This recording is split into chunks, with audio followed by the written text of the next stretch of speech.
A young man uncovers the truth about his father, a powerful CEO with a dark past. But will confronting him bring justice or destroy everything he's worked for?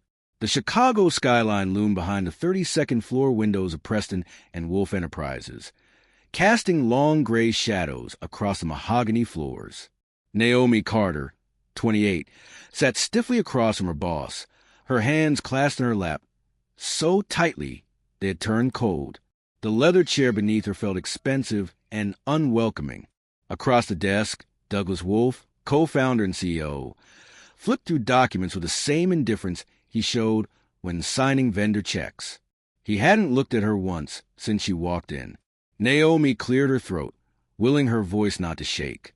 "Douglas, I need to talk to you." He didn't stop writing. "This isn't about the Westbrook account, is it?" "No," she said softly. "It's personal." Finally, he set his pen down. His blue eyes met hers with detached interest. "I assume this is going somewhere." "I'm pregnant," Naomi said. The room seemed to still. There was no gasp, no dramatic reaction. Just silence, and that made it worse. Douglas leaned back, his face unreadable. "I see." Naomi blinked. "That was it?" "It's yours," she added quickly, trying to hold his gaze. He sighed, adjusted his cufflinks, then stood and walked toward the window. "This is inconvenient." "Inconvenient," she repeated, her voice cracking.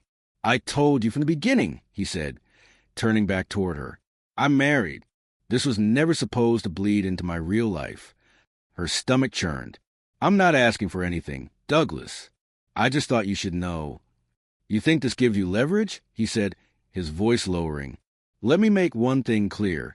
This conversation never happened." Naomi stood, her throat tight. "You're seriously just going to walk away?" "I have no choice," he said coolly. "And neither do you.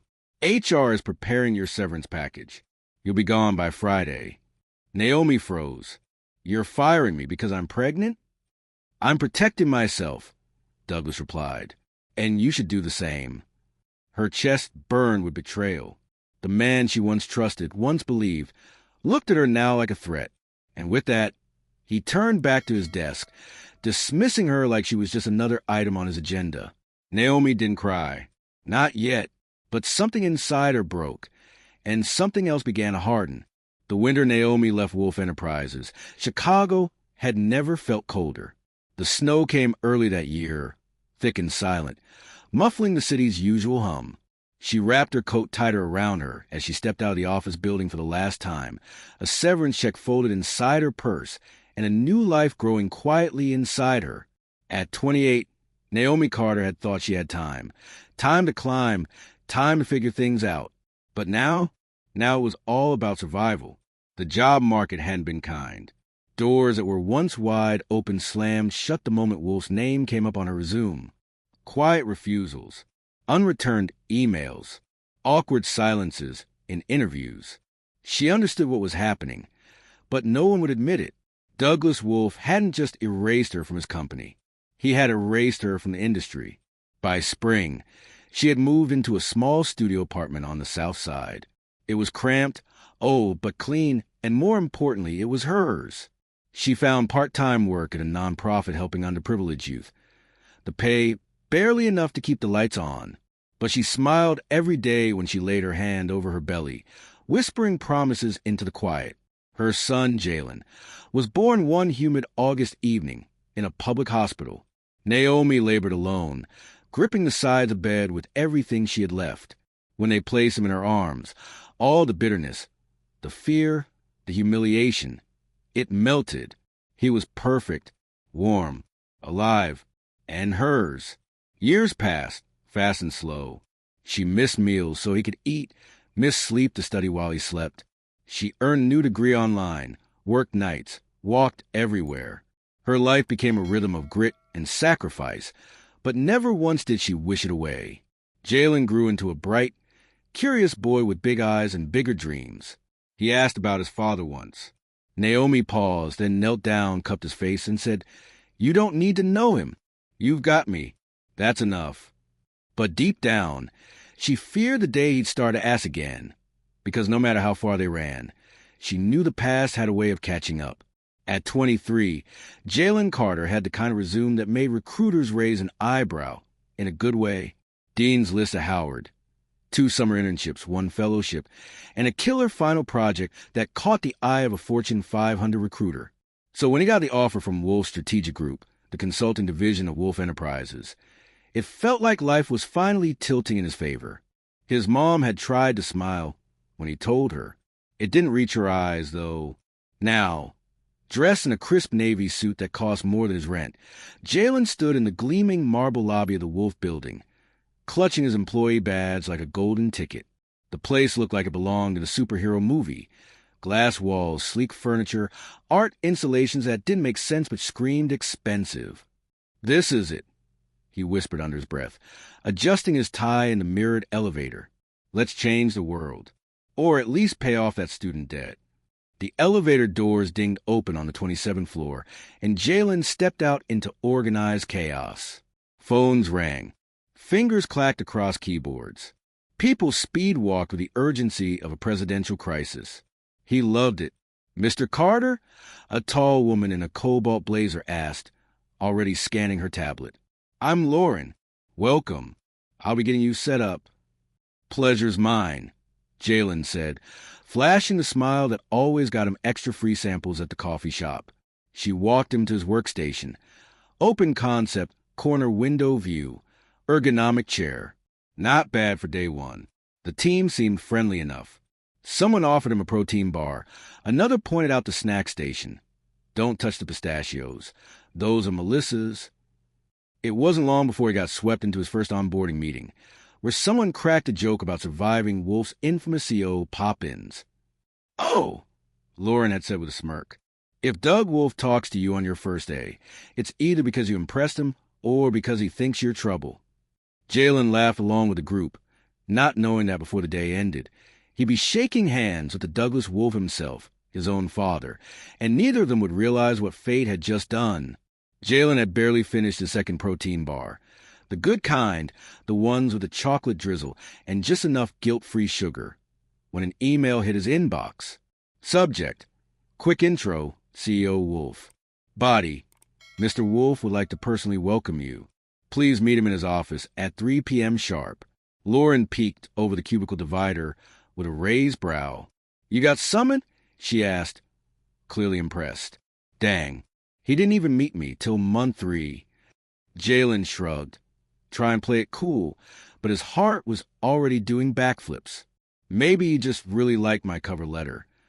By 2:59, Jalen was standing outside the top-floor office with sweaty palms, running through every possible reason CEO would want to meet a first-day analyst. Maybe he'd seen his presentation from college.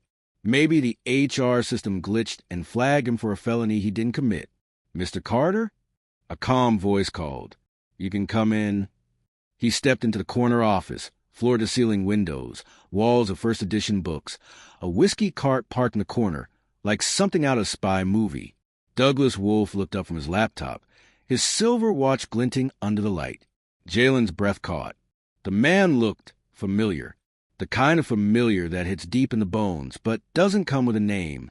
Wolf's expression was cool, unreadable, but something flickered behind his eyes, like a glitch in the Matrix.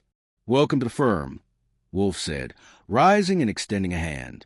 Jalen took it, his grip firm. "Thanks, sir. It's an honor to be here." There was a beat, a pause, just long enough for the air to stretch too tight. Wolf studied him, just for a second too long. "Your name's Carter?" "Yes, sir. Jalen Carter." Wolf's jaw moved like he'd just bitten into something sour, but he covered it with a polite smile. "Well, Jalen, make the most of your time here. We value sharp minds." "Appreciate that," Jalen replied, trying not to notice the way Wolf's hand lingered on his resume, as if the name was scratching at something buried deep. Jalen left the office feeling energized but unsettled. He didn't know what that meeting meant, but something told him it wasn't just about a warm welcome. Jalen tossed his backpack onto the couch as he walked to the front door of their Southside apartment, a little more swagger in his step than usual.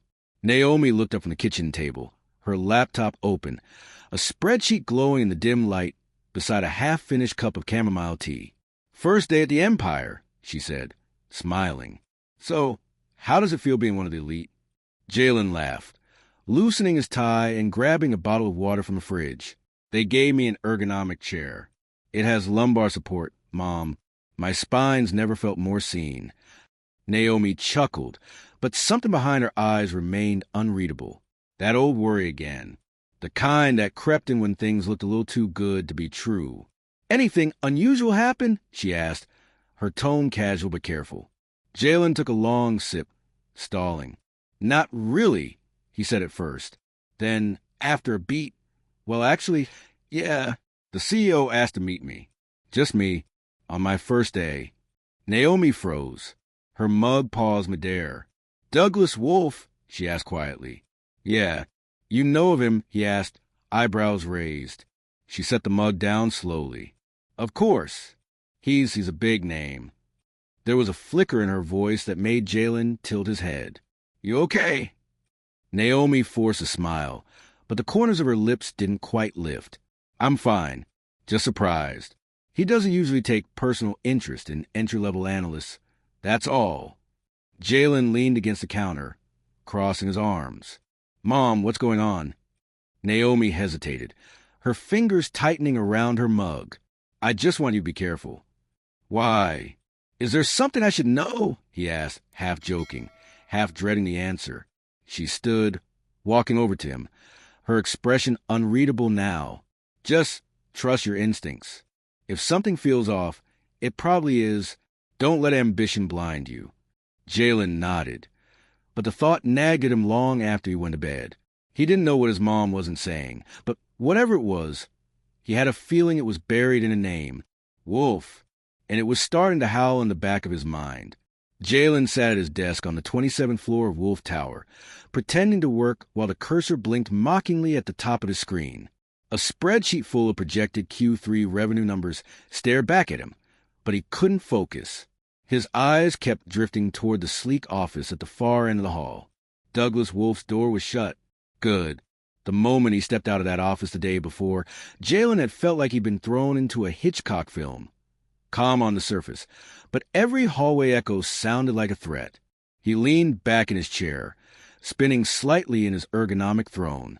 His mind replayed the CEO's expression, calm, calculating, and then that flicker, like he recognized the name. Carter. Not exactly Smith or Johnson. It stuck out. Hey, new guy, said a voice over petition. It was Marcus, one of the senior associates. You coming to lunch, or gonna sit there and vibe with Excel all day? Jalen blinked. Nah, I'm good. Got a deadline. Marcus raised a brow, but didn't push it. Suit yourself. Don't let Wolf catch you staring too long. He's got hawk eyes. Too late. The cafeteria buzzed with the usual lunch chaos. Salads, gossip, and overpriced protein bowls. Jalen sat in the far corner with a coffee he wasn't drinking, scrolling through his phone like it held answers. Then he heard it. Wolf's dining out again tonight. Fig and Barrel, I think.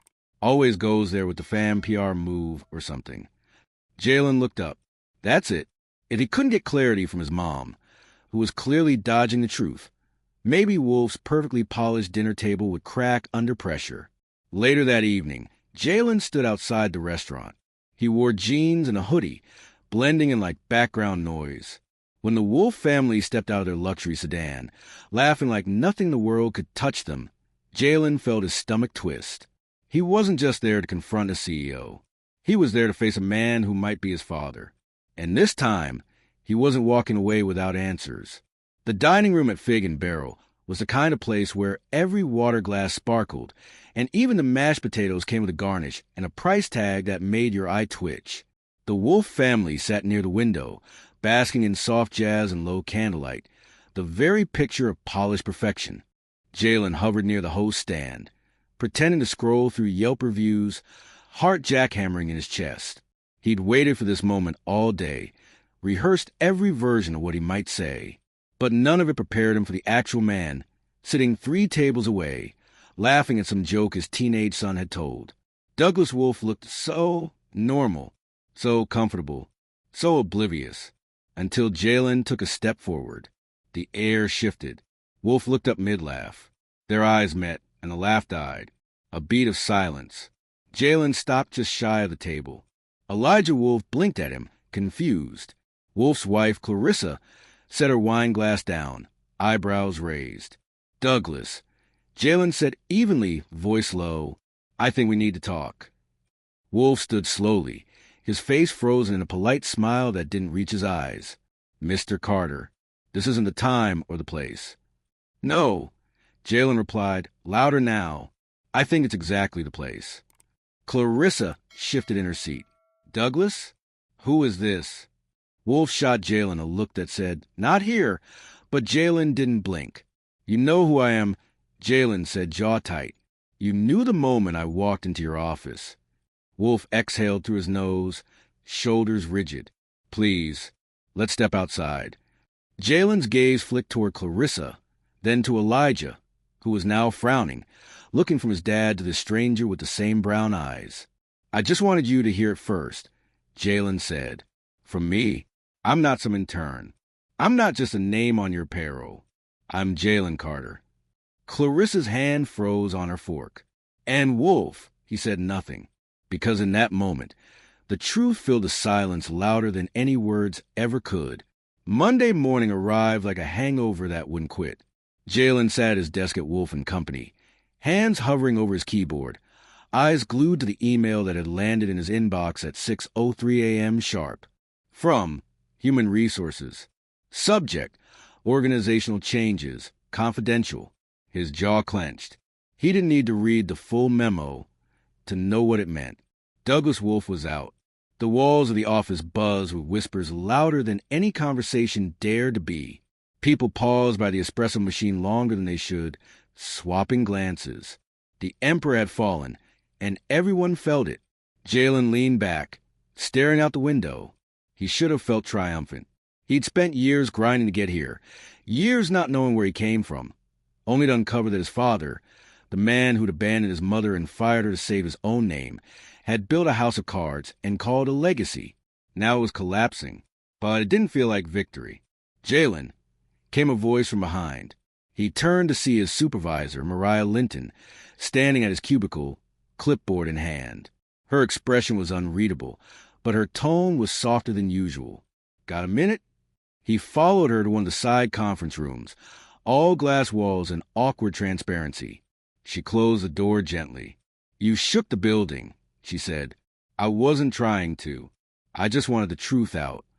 Mariah gave a quiet nod, folding her arms across her chest. "You've handled this better than most would. But now comes the hard part." Jalen tilted his head. "What do you mean?" "You need to decide if you want to stay," she said simply. "Because this place, it's not the same anymore. And you're not just any employee here now." He let that settle. Her words weren't a threat. They were a lifeline, a chance to define himself beyond this. "I don't have an answer yet," he admitted.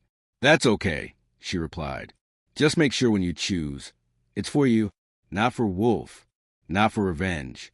For you." As she left him alone in the glass room, Jalen stared at his reflection in the window. For the first time, he didn't see someone searching for a name. He saw a man deciding what to do with one. The apartment smelled faintly of cinnamon oatmeal and oversteeped tea, Amira's usual Sunday ritual. Jalen sat at the small kitchen table, his hands wrapped around a chipped blue mug, steam rising between his fingers. His mother stood by the stove, stirring slowly, her back to him but her attention fully focused on his silence. "You want to talk about it?" she asked gently. Jalen exhaled hard through his nose, the breath shaky. "He's gone, Mom. Wolf. Stepped down. Or was pushed. Depends on who you ask." Amira turned, setting the wooden spoon down, eyes soft but alert. "And how do you feel about that?" "I thought I'd feel something more. Victory. Satisfaction. Relief. But it's just quiet. Like I spent years chasing a shadow, and now that I've caught it, it doesn't know my name." She walked over and sat across from him.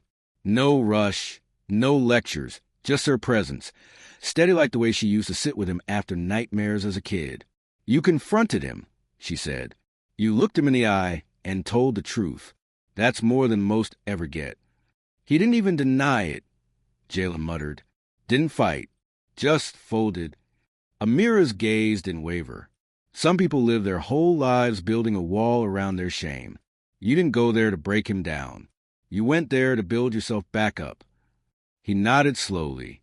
Still doesn't feel like justice. Because justice isn't always a courtroom moment or a headline. Sometimes, it's simply knowing that the truth didn't stay buried, that the person you are now wasn't defined by what he did then. Jalen looked at her, really looked, at the tired eyes that had stayed bright, the steady hands that had raised him with nothing but grit and grace. You did everything alone, he said, and I was angry you never told me, but now I get it. You were trying to protect me. She reached across the table and touched his hand. I was trying to protect both of us. But you don't need protecting anymore. You're making your own choices now.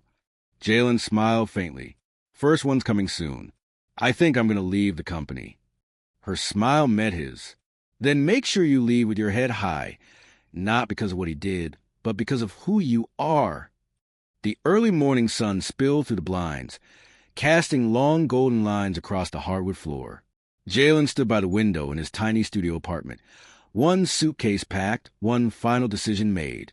His resignation letter sat in his inbox, addressed to HR and copied to Mariah. All it needed was a click, but he waited because this wasn't about quitting. It was about choosing. The knock at his door came exactly at 8 a.m. Amira stepped inside, her hands carrying a brown paper bag of breakfast, eggs, toast, and the kind of coffee that would peel paint off a wall. You really doing it? She asked, setting the bag down on the counter. He nodded. Yeah, I am. She looked at him, proud but quiet. There was no need for a speech. She knew what this moment meant. I thought staying would prove something, Jalen said after a pause. To him, to the world, even to myself. But truth is, staying would have kept me stuck in his shadow. I don't want my story tied to his legacy. Amira smiled. You already proved something, baby. You showed the world he's not the story. You are. Later that day, Jalen walked out of Wolf & Company for the last time. No fanfare. No confrontation. Just one foot in front of the other. As he passed a marble plaque in the lobby with Douglas Wolf's name engraved at the top, he didn't feel anger. He felt release. By evening, he stood in front of the community center in Harlem where he'd accepted a new opportunity, a nonprofit helping underserved youth get into STEM fields, a place that reminded him of who he could have become if someone hadn't fought for him. Now, he'd be the one fighting for someone else. As he walked through the doors, he passed a mirror near the entrance. For the first time, he didn't see someone chasing a last name. He saw Jalen Hunter, mentor, son, survivor, a man with his own name, a man writing his own legacy.